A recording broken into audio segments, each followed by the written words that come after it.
Now we are, I should note, as we're about to open up the VIP Q&A session, that I'm told we've been joined by dozens of journalists from 20 countries and 4 continents who will be with us as part of this session. I have a couple of requests for those asking questions and for those answering them. We would like to ask that you give very brief questions and that the panelists' answers be brief as well. And for those asking questions, could you please direct your question to a specific panelist? So I see the first one here is from Stephen Erlanger, who is the chief diplomatic correspondent in Europe for the New York Times. Steve, great to see you again. Nice to see you as well, and Olivier also. So I have 2 questions, one for Olivier, which is, do you believe the German line that it's a one-off deal for this recovery fund, or do the French regard it as having broken the seal of something for the future? And I have a question to Mr. Kandel. Will partial annexation of the West Bank be good for Israel's economy or bad for Israel's economy? Thank you both. Good. So unmuted. I think it is thought of as a one-off deal, but the history of the world suggests that once something is put in place, it doesn't quite go away, and it needs people to think differently. So I suspect that some of what was done there will remain. And again, the role of the EU budget will surely be larger, and the notion that the EU can borrow will remain. As this is not a political discussion, but economic one, I think that the direct effect of any political settlement or one-sided act by any side will have relatively little effect on Israeli economy, because there is a study by Rand Corporation that showed that even full peace between the Palestinians and Israelis will lead to about, many dozens of percentage points increase for the Palestinian economy, but only less than 5% of increase for the Israeli economy because of differences in economies. So the direct effect of this or any other act will be relatively minor. The indirect effect that can come through political channels, international political channels, I have no idea. I'm not an expert on that. Of course, you can imagine any degree of response. Thank you. Thank you, Steve. And I'm actually now going to share a question that was submitted by Sever Plotzker, who is the economics editor at Yediot. And Mr. Plotzker's question is directed toward Professor Blanchard. And it's actually a 3-part question. After the first wave of the pandemic is over, what are the different prospects for recovery of economies with different industrial structures? That's part 1. Will an economy with a strong IT sector like Israel's grow more quickly as opposed to an economy with a large public sector? That was number 2. And the final of this 3-part question, can one make different projections based on the different paths of assistance to the new unemployed and to the business sector in various countries? Professor Blanchard, those are for you. I think the three questions are about the same thing in general. My sense is for the next 18 months, what's going to happen will be determined much more by the dynamics of the infection and the coming back of a second wave or not, and through demand, aggregate demand of a traditional kind. Now, looking forward and starting, earlier, but becoming much more important, is going to be the effect of the reallocation. And I think it's safe to say that countries which rely very much on IT as a substantial sector of the economy, are probably going to do better than some of the others. And therefore, I think that from that point of view, the medium run for Israel is fairly more favorable than for nearly any other country from the point of view of IT. Okay, thank you very much. The third question is Matthew Peloli, who is the senior economics reporter from the Parisien, which is the largest and most popular French daily. Matthew. Yes, hello, thank you.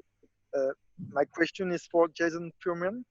The economic crisis linked to the coronavirus is taking a dramatic turn in the US. Is the country at a turning point in its history, about to be outdistanced by China from an economic point of view? And is the current crisis really dramatic, or will the American economy recover as it did after 2008? Thank you for that question.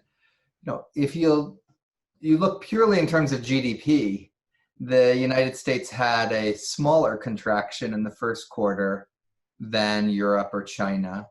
It appears set to have a smaller contraction in the second quarter, in fact, considerably smaller contraction than Europe is going to have.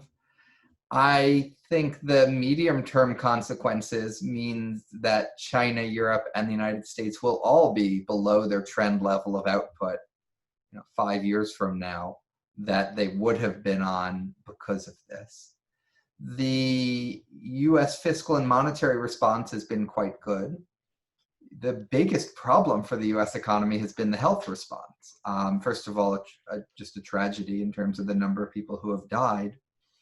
But by doing less of a lockdown, we had less of a contraction in GDP than other places, but also are emerging from that lockdown period with more cases than many other places, which will make it harder for us in the coming period of time.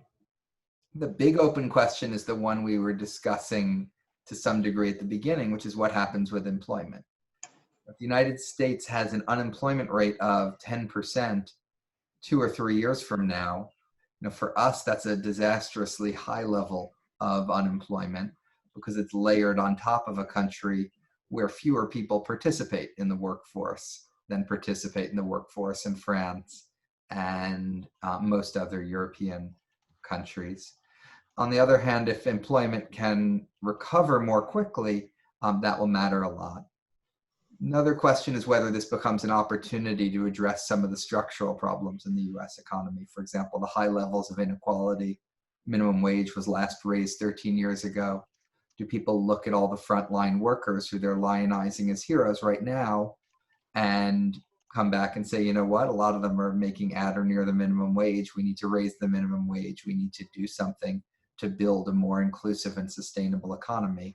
That's the lesson I would love to see coming out of this. I'm not sure whether or not that's the lesson that actually will come out of this. All right. Thank you, Jason. Next, I'd like to see we have a question here from Chris Porter, who is the Managing Director and Regional Executive at BNY Mellon. I understand Chris will be joining us on audio. Yeah, that's right. Thank you, Wendy. And I guess it's just a question that is maybe a variation on the discussion that just took place on globalization. I thought those were excellent points from all the panelists, and I definitely appreciated Eugene's comments about the need to ensure the integrity and the resilience of supply chains in the future. Maybe a question for Professor Furman. So globalization seems to be drawn somewhat into question. I appreciate your optimism around the globalization tendencies and the inertia around it, but it seems to be drawn a little bit into question in terms of the future form of it with the coronavirus pandemic. And certainly from a financial industry perspective, the trend that we've been experiencing is something that we've taken very much for granted, almost considered future-proof as a paradigm or a foregone conclusion that it would continue, at least on an economic front. But recently, Professor Joseph Stiglitz even contended in his piece that related to the challenges, the economic challenges around the pandemic, and what the world would look like afterward, that we've actually constructed a system that's highly vulnerable to disruptions and insufficiently diversified, also going back to supply chains, and that our future state will need to strike a better balance between, on the one hand, taking advantage of the benefits of globalization, but on the other hand, an increased ability to be self-reliant. So if with a policy perspective, I'm just wondering if you would have any views on initiatives or concrete policy measures that you would like to see in coming years to ensure that the global economy remains sustainable and globalization continues to play an important role. So, yeah, so I'm not positive what I think even about is right about the diversification. For the United States, one of the biggest supply chain problems we've had has been with our food supply, and especially our meat supply. That's entirely domestic. That's not a global issue. And there have been disruptions domestically, disruptions internationally. If you're a smaller country than the United States, you should be much more concerned that a shock hits your country and disrupts it. And you're better off if you're more part of the global system and globally diversified than everything in your country. So I think diversification goes both ways. And it's not obvious to me that moving everything inside your country is the right way to diversify. It does diversify against a certain set of political risks of the US-China trade war type. But to other types of events, I could argue that a certain amount of the international diversification would be good. What would build more robustness? Well, just one example, the global lender of last resort is the IMF. They said they've expected to get $2.5 trillion of applications. So far, they've gotten well below that, but they only have $1 trillion of resources that they're able to commit. So, while the United States and Italy, we were talking about before, can borrow quite cheaply right now, and Germany can borrow at negative nominal rates, a lot of emerging markets have had a tougher time borrowing. And the Federal Reserve is buying, all sorts of corporate debt. It's not buying, and it shouldn't buy, it's not the Fed's job. It isn't buying emerging market debt. So building up some of those international institutions, the IMF is just one example, but at the current moment is, I think, a very good example of a way, in some sense, that you do global diversification right. Every country puts some money in and commits resources if needed. And when they're needed, whoever needs them gets those resources. So I guess I'd like to see more international diversification, and the more it's done on a multilateral basis, the better. Thank you, Jason, and thanks to you, Chris. Now I'm going to take a question from Armel Bohinust, the senior reporter on international economy for Le Figaro. Armel, please join us. Hi.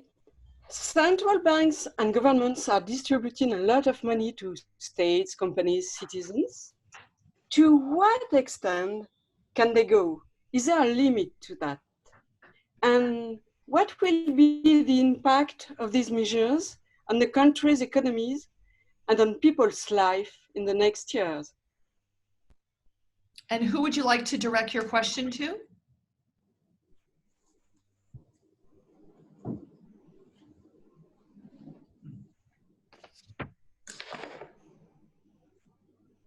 Is that Professor Blanchard? Yes. Who would you like to direct your question to? To Professor Blanchard, please. Okay. So I think at this stage, indeed, we're seeing extreme measures both on the fiscal front and the monetary front. And on the fiscal front, basically giving money to the firms and the people who need it and maintaining aggregate demand equal to whatever the economy can produce. That's exactly what we should be doing. It's expensive, it increases debt, but as we discussed earlier, we can probably afford much higher levels of debt before worrying. And the central banks are keeping interest rates low in order, again, to push the economy up. and they are doing the right thing. And it turns out at this point that they have to go as far as they can, which is zero rates at the short end and lower spreads on the yield curves for both private and public bonds. I think that's exactly what they should be doing. Can they do it for a long time? They cannot do it forever, but again, they will not need to do it forever. We discussed earlier what the issues might be in the medium run, which is if that is really too high and the interest rate increases a whole lot, then there'll be problems, but we think it's unlikely. And for the central banks at this stage, again, it's not an issue. It may become an issue under the same conditions, which is if interest rates increase a whole lot, then they'll have to take a decision as to what they do. They can do the right thing. So yes, I mean, these are scary numbers from just a numerical aspect, but I think the risk is very small, and we may have to revisit these things in the future, but for the moment, I don't worry too much. Thank you very much. We actually have a question from John Armstrong from the U.S. Embassy in Poland. All right, it's actually a three-part question. How long will the recovery take? Number two, how can businesses that require crowds, hospitality, entertainment, food, adjust to the new normal? And three, can the 3 C's initiative serve as a driver to bring Europe back economically from the effects of COVID? So would any of our panelists like to take on that question from John Armstrong? How long will recovery take? I think, if you unmute me, I think we have discussed it at the beginning, and it seems to me that Jason and I were on the same wavelength in terms of direction, but not quite in terms of the speed. The recovery, I think, will, as we both agreed, will be fairly fast at the beginning because it's just a question of reopening things which are firms which were closed. And then eventually it will slow down because there'll be some new structural problems that have to be solved. And we're not, so I think it will go fairly quickly up and then much more slowly back to the old trend or to some trend. I would think again that the rest of the year will be fairly good in terms of numbers, and then next year will be less impressive.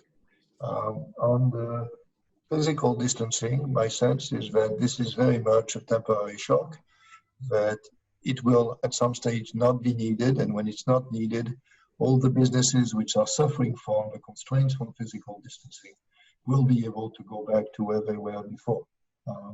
As we discussed earlier, there are other sectors which will be much more affected even after that. But at least a large part of the economy is going to have this shock, this physical distancing induced shock, which will disappear partly over time because we'll find better ways of producing under these constraints, and partly because when there's a vaccine, there'll be no need for it.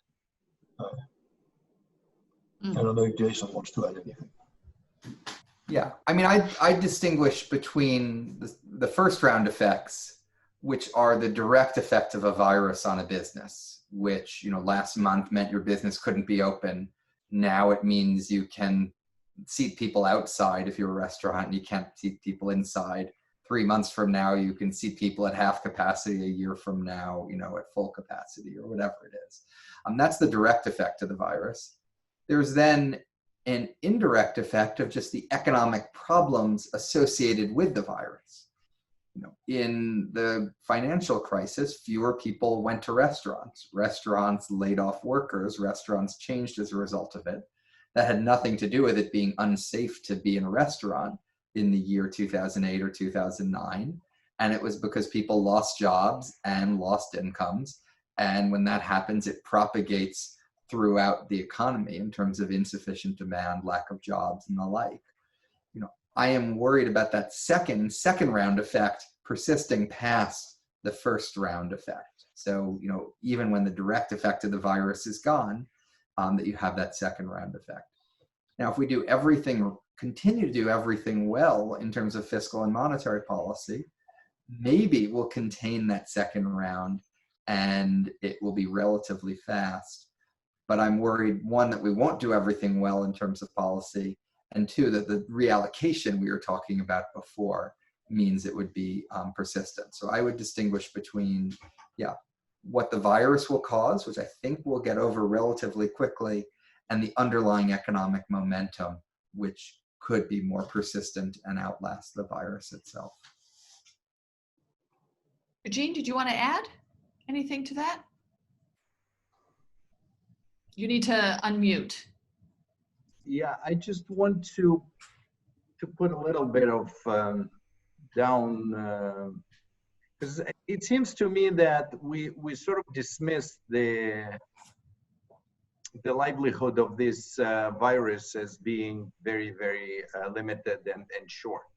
And I think that there definitely possibility for a second round, which will make it, which will make it more problematic. But even more problematic is that it's not going to be U or V-shaped recovery, but it will be a WWW-shaped recovery that we will be going. And we've seen that in some countries which opened up, and unless they are able to completely control their citizens, or the citizens themselves are very, very disciplined, you can see suddenly a spike. So I wouldn't take lightly these possibilities. If I was a government, I would definitely worry about those, and then have all kinds of contingency plans for such scenarios. I think Olivier wants to say something. So I think Eugene is raising a serious issue, which is what happens if infection rate increases, and I think there's a good chance that it does in some countries. Today there were numbers about Iran, which were very, very striking in showing a very strong second wave. I think that the issue is the very hard issue to question to answer is what will governments do? And I think there is a profound aversion to more lockdowns. And then the question is what happens if we don't do lockdowns in response to the second wave or the third wave? Then we may have the infection rate continuing at a fairly high rate for a long time. And again, at the end of it is only the vaccine, but this herd immunity idea or strategy that was there at the beginning and was rejected may actually, in the end, in some countries be the way the epidemic goes on. I'm very worried about this combination of an increase in the infection rate and the lack of political will to do what is needed to slow it down. I think that's one of the major issues thinking forward, the way things could go on. Okay. Of course, you spoke recently about the need to radically ramp up the testing per day in the U.S., which I think plays into this conversation. Next question, I'm calling upon Jade Grandin from L'Opinion. Yes, hi, this is Jade Grandin. My question for Olivier Blanchard and Jason Furman is whether we sacrificed the fate of younger generation with this crisis in terms of employment, education, and debt. So I'll start, then Jason can add something. It seems to me that it's going to be very tough to be a student this year, to graduate this year in the labor market, which is very tough. Again, I think this is like we saw it during the financial crisis. It's not a good time to graduate and go into the labor market when unemployment is extremely high. It will go away. I don't think that's a long-run phenomenon, but some young people are going to suffer from what's happening. Jason. And I agree with that completely. In terms of debt, I wouldn't think about it entirely in those terms. A lot of what we're seeing right now is federal governments are borrowing, but they're borrowing on behalf of others, businesses, people, and states and localities. And moreover, insofar as that borrowing is used effectively, it's going to help strengthen the economy and put the economy in a better position for people to have stronger wages and be in a position repay that debt. So I agreed with everything on your list. I would not think of debt in intergenerational terms right now if the debt is incurred for purposes that are economically effective. And by the way, real interest rates are negative, so you're repaying with money that's less valuable than what you borrowed. If you're using that money economically effectively, I wouldn't worry about the debt being a burden. I would worry, though, about the economic situation. Thanks, Jason. That was an important message for the next generation. We have time for one more brief question, and that is from Jose Oldak from the US. Would you like to join us? Sure. Thank you so much for taking my question. And I think overall the outlook seems to be pretty positive from what I've been hearing.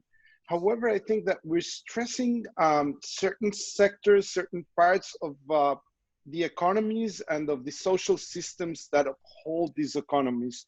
And the one thing that we are not really seeing is that complex systems are by definition complex. Therefore, I think that there is some underlying black swans that we have not really started considering, or at least have not been addressed today, that are lurking there, are being stressed, and are just waiting to wreak havoc on the future months, future years.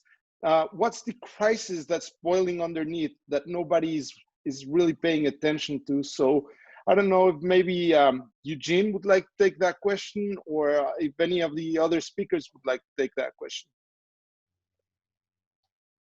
It was too hard for me, so Eugene, definitely.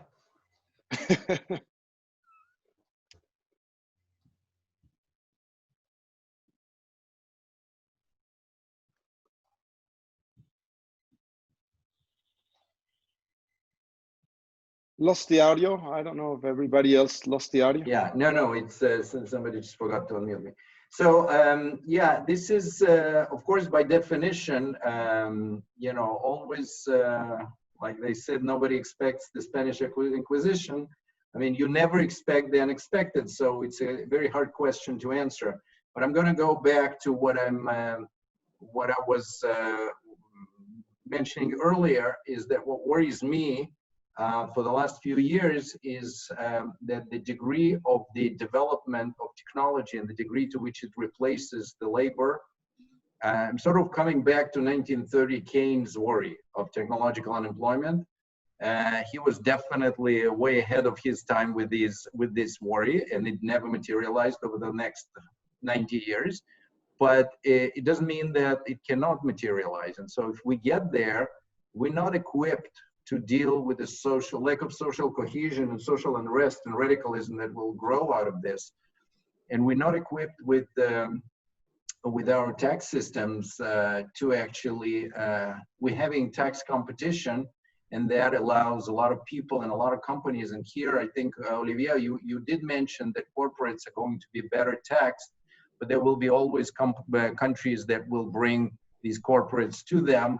And the United States can sort of force them back, but many other countries cannot. And so what you can do in the US, or maybe even in Europe, you may not be able to do in other countries. So this is a big problem. How do you really choose whether to be a more unequal country and higher growth, or being very equal country with very, very low growth, because you're going to be staying with much less productive workforce than otherwise. So I think that is a big issue, and it's going to introduce very large inequality across countries, which has been declining over time, but it may actually go up again. So that's my sort of black swan that you know I'm worried about. All right, thank you. Thank you, Eugene. We have a question here that we received on chat. What can Europe and Israel do to assist Africa and other developing countries out of the crisis? Just before one of you takes that question, I just want to note that we will be joined by Minister Lemaire in about 4 minutes. So we encourage everyone who's with us on the line to stay with us. Now, which one of you would like to take that question? I can start.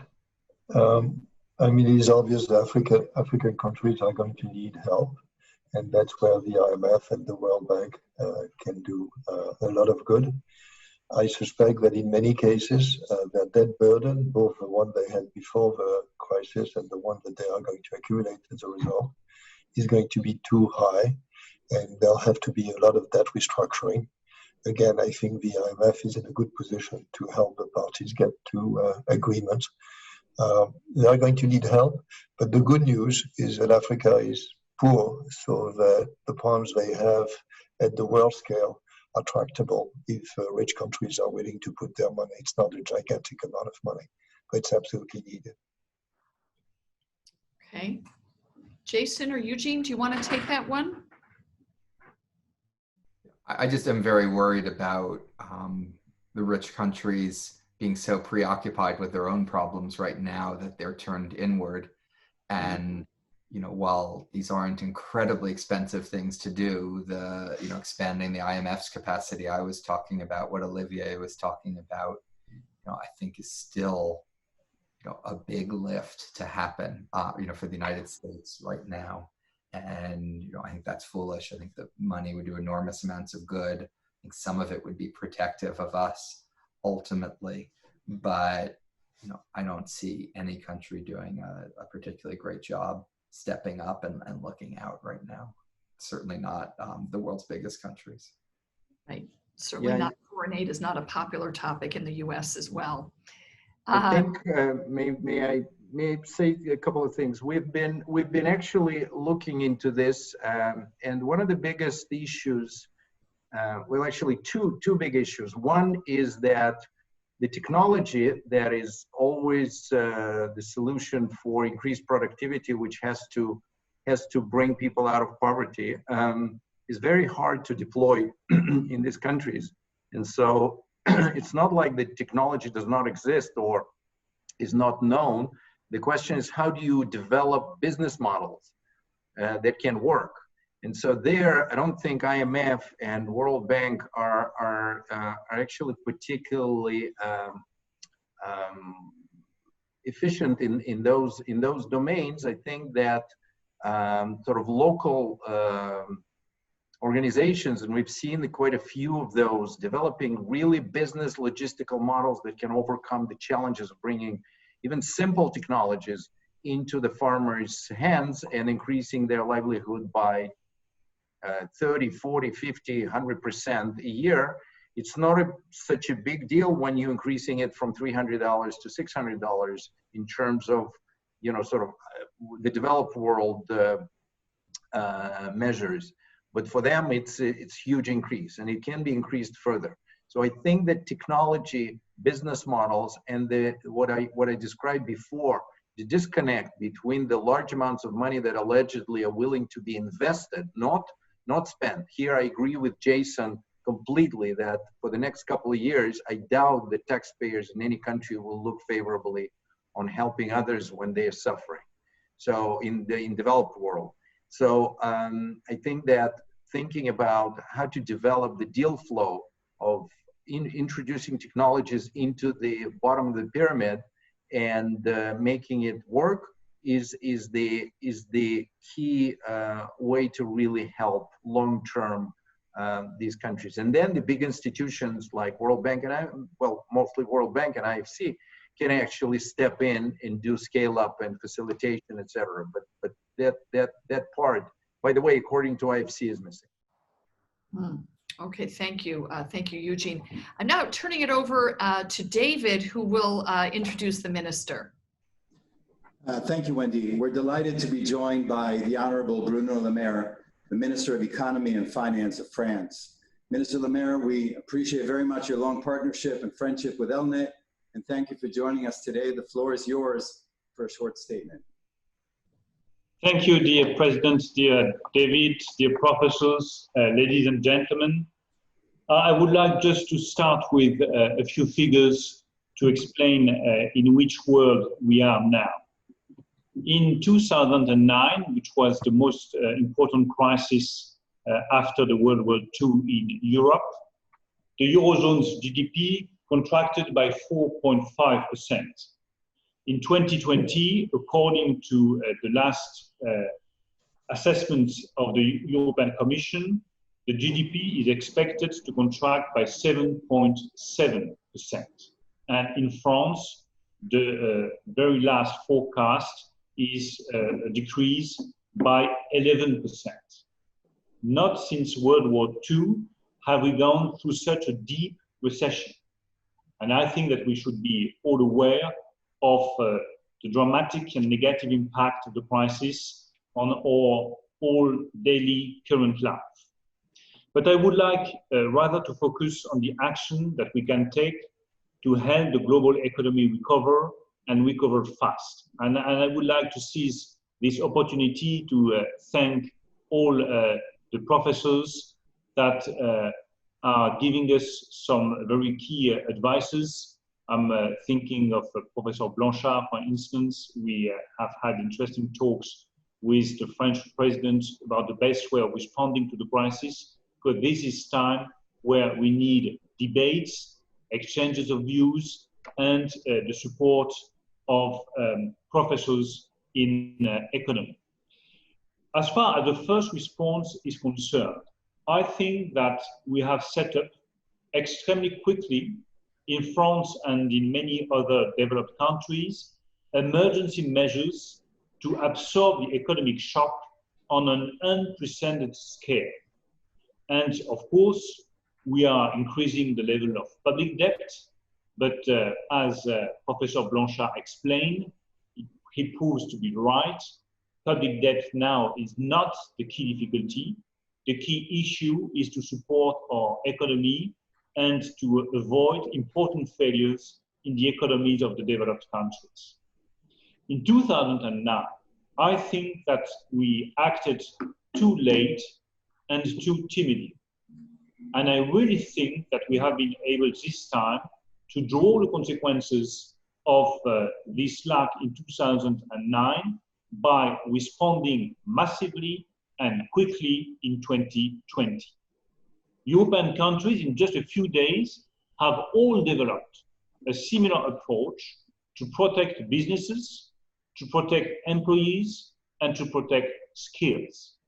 And if we have so far avoided a social and political crisis, I think that it is due to the force and the efficiency of the first response that we have all together given to the crisis.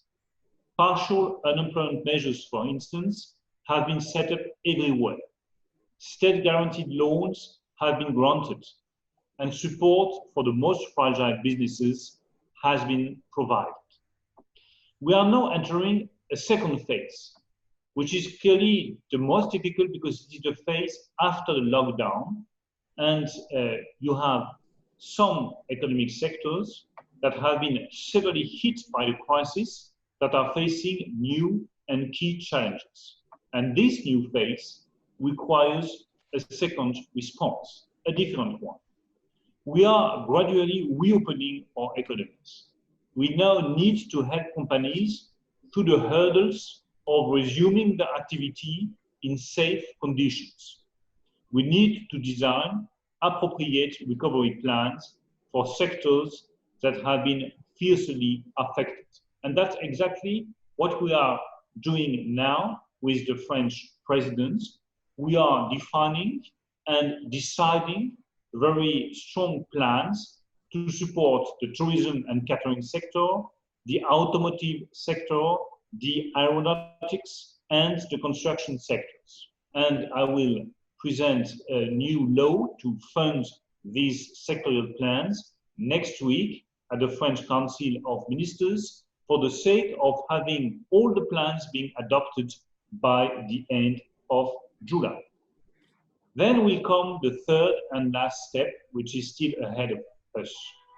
We will have to set in due time ambitious measures to boost our economic recovery and gear it towards the long-run transformation of our economic model. I believe that we should wait until the end of summer to announce economic recovery plans because we need debates, we need a clear assessment of the best and most efficient measures, we need the advice of economics, politicians, and CEOs to be sure that we are really taking the right long-term measures. Debates around the world are focusing on what recovery plans should aspire to for the day after. Should we build a brand new world? Should we stop globalization? Should we forego growth to stop climate change? Should we backtrack to the economy of the 19th century? I clearly do not believe in a brand new world where we wish there had been no globalization at all. What I do believe is that we need globalization to cure people, to grow, to innovate, and to fight against climate change and for the environment and as a global common good. However, I also believe that we need to make major changes in globalization as we know it. And I believe these changes should be guided by three simple words: solidarity, sovereignty, and green recovery. The first pillar should be, to me, solidarity. Solidarity because this crisis will increase inequalities. And the IMF has been one of the most prominent figure explaining that we should care about the growing inequalities around the world because it's a risk of global political destabilization in developed countries, but also all over the world. Economic crisis hit the most vulnerable people. I'm thinking of young people, low-skilled workers, and older workers. People who are the hardest hit by the crisis will need support. We cannot afford a wave of unemployment among young people. We cannot afford wasting a generation. This would be unbearable and also detrimental for our economies.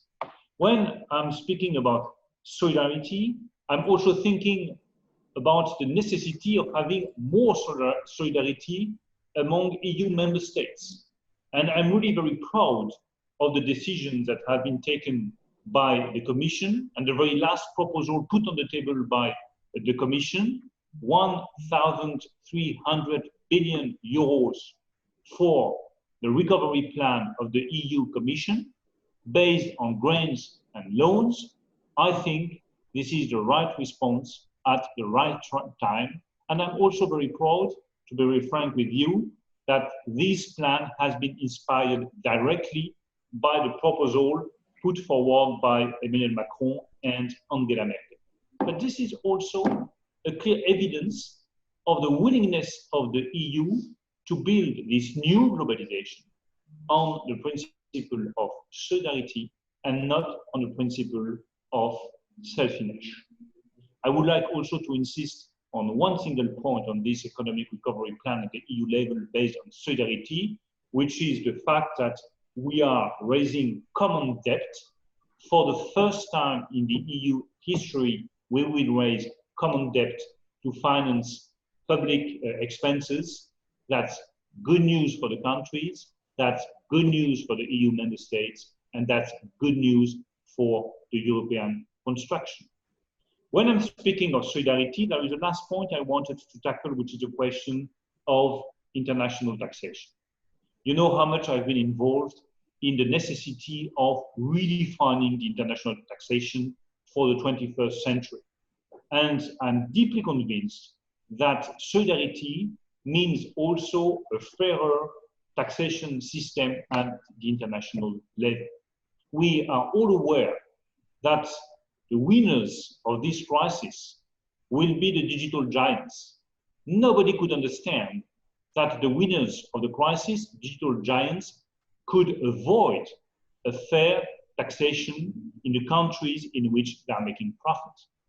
That's why we are so much insisting on the necessity of having a digital taxation adopted at the OECD level by the end of 2020. Solidarity in the taxation system means also a minimum taxation for the corporate tax. I think that a compromise can be reached by the end of this year, and we should really not spare our efforts to reach that consensus on both digital taxation and minimum taxation by the end of this year, just to have the evidence that solidarity is also at the core of our new international taxation system. The second pillar is sovereignty. Sovereignty, because this crisis has shown that the dependence of some countries on one or a few suppliers for strategic products can create unacceptable fragilities for our economies, unacceptable fragilities for our public opinion. That's why we are in the process in France and within European countries to identify strategic activities and joining forces between European partners, step up our investments so that we can produce critical services and goods in Europe. We have been successful in doing so with batteries for the car industry. There are many other areas where we should build similar industrial initiatives in tomorrow's technologies, starting with renewable energy, hydrogen, or artificial intelligence. The last pillar of this new globalization that we are advocating for is green recovery. The crisis must not be a pretext to postpone once again our environmental commitments. This would be an unforgivable political mistake. We made this mistake in 2009 when we relaunched our economy by investing in fossil technologies and brown industries. Let us not repeat history. Let us not do the same mistake in 2020. Our recovery must be a green recovery. We need to invest in renewable technologies. We need to make industrial production cleaner. We need innovation, and we need an effective carbon pricing system. And my deep conviction is that if we want to stick to the path of competitiveness, which has been at the core of the French policy since 2017, we have to mix competitiveness and the fight against climate change. And the fact that we are putting so much money in innovation, in renewable technologies, will allow us to remain in the race of competitiveness. I clearly think that the fight against climate change is a booster for the competitiveness of the French and the European economy.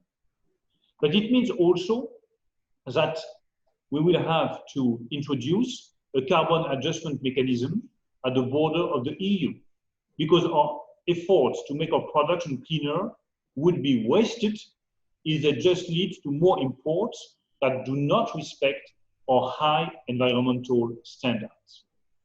Solidarity, sovereignty, green recovery, these are the three principles we are proposing if we want the economic recovery to be a success. And I deeply believe that it can be and that it will be a success. We have already taken once in a lifetime measures. We have reached a historic European agreement to raise common debt to finance the economic recovery. So let's be confident in the future. I know how hard these times are for all of us, but let's be confident in the future. We have the determination it needs, and I believe we are moving in the right direction. Thank you. Thank you very, very much, Minister Le Maire. That was a very important message at a critical time. And we at ELNET and Startup Nation Central are grateful for your friendship. Wendy, back to you. Thank you. Bye-bye. Thank you. Thank you, Mr. Minister.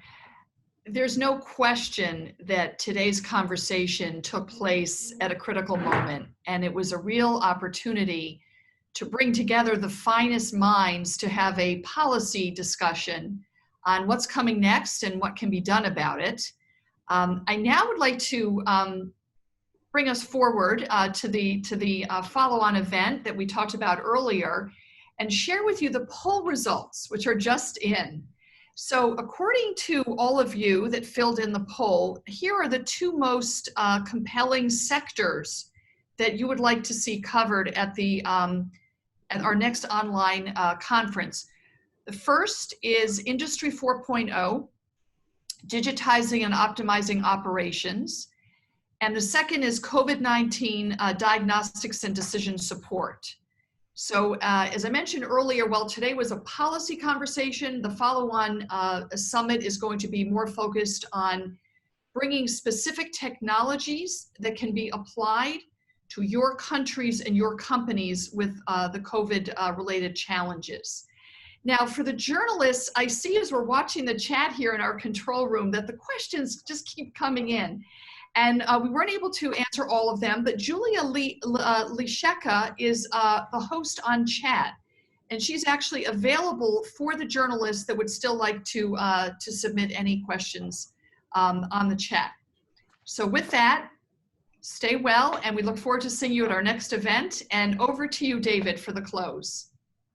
Thank you, Wendy. We want to thank our esteemed speakers for sharing their expertise and time with us today. Thank you to everyone who participated from 28 countries and to our partners at Startup Nation Central. ELNET conducts briefings on global issues on a regular basis, and we look forward to having you join us in the future. Thank you again, and everyone stay safe. This ends our session.